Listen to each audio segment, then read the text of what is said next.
Shalom, Bapak Ibu jemaat yang dikasihi Tuhan, kiranya Tuhan selalu menyertai kita dimanapun kita berada.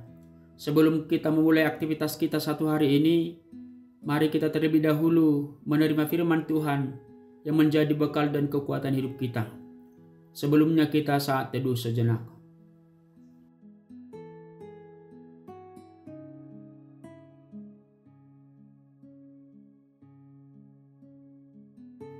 Amin.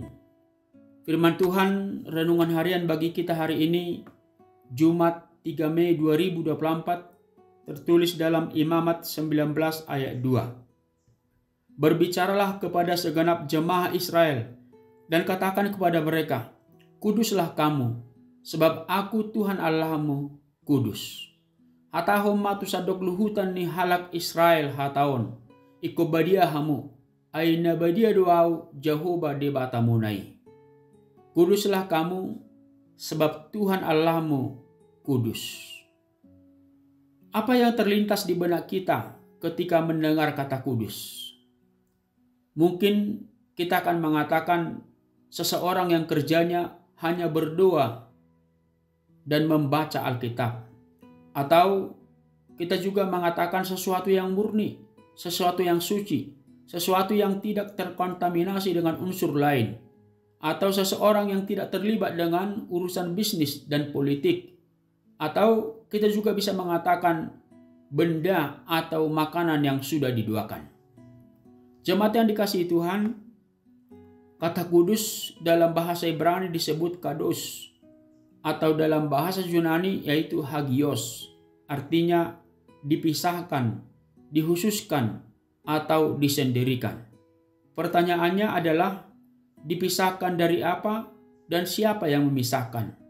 Jawabannya, dipisahkan dari dosa, dan yang memisahkan adalah Yesus.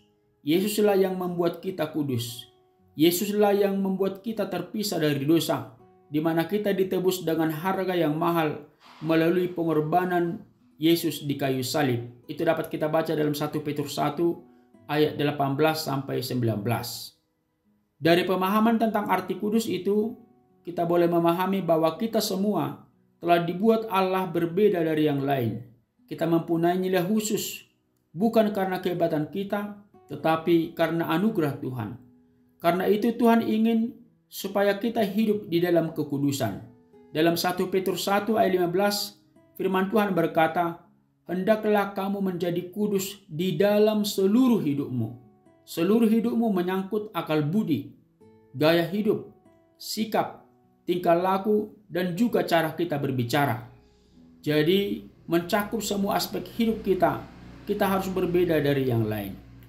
Namun perlu kita mengerti kalau Tuhan telah memisahkan kita dari dunia yang penuh dosa ini, bukan berarti kita menjadi eksklusif atau mengisolasi diri dari dunia, bukan pula berperilaku seperti yang lain, merasa diri lebih kudus dan menuduh yang lain kafir.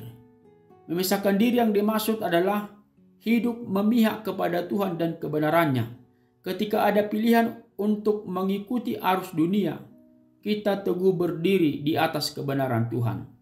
Walau di sekeliling kita penuh dengan dosa dan kejahatan, tetapi kita tidak ikut atau terlarut di sana. Seperti ikan di laut, walau hidup di air asin, tetapi rasanya tetap manis. Tuhan berkata, kuduslah kamu, sebab aku ini Tuhan Allahmu adalah kudus. Jemaat yang terkasih, kita menyadari bahwa hidup dalam kekudusan itu tidak mudah, karena kita mempunyai hawa nafsu atau keinginan daging yang selalu berusaha untuk menguasai kehidupan kita. Tidaklah mudah untuk hidup kudus di dunia yang penuh dengan dosa. Tetapi kendati pun demikian, kita harus mengimani dan memahami karena kita tidak berjalan sendiri, melainkan Tuhan beserta kita. Tuhan pasti memampukan kita untuk mengembangkan kehidupan yang murni atau kudus sebagaimana yang Tuhan inginkan. Karena itu lakukanlah pembaruan secara kontinu, berulang-ulang dan terus-menerus. Kemenangan yang dicapai hari ini tidak menjamin bahwa kita dapat memenangkan pertempuran hari esok. Untuk mengendalikan pikiran, maka kita harus mengisi pikiran dengan hal-hal yang baik dan benar. Firman Tuhan dalam Filipi 4 ayat 8 mengatakan, jadi akhirnya saudara-saudara, semua yang benar, semua yang mulia, semua yang suci, semua yang manis, semua yang sedap didengar, semua yang disebut dengan kebajikan dan patut dipuji, pikirkanlah semuanya itu. Yesus Kristus telah menebus kita dengan darah yang mahal, maka janganlah kita menyia-nyiakannya. Sebaliknya, marilah kita menjalani panggilan Allah untuk menjadi kudus dan tak bercacat di hadapannya.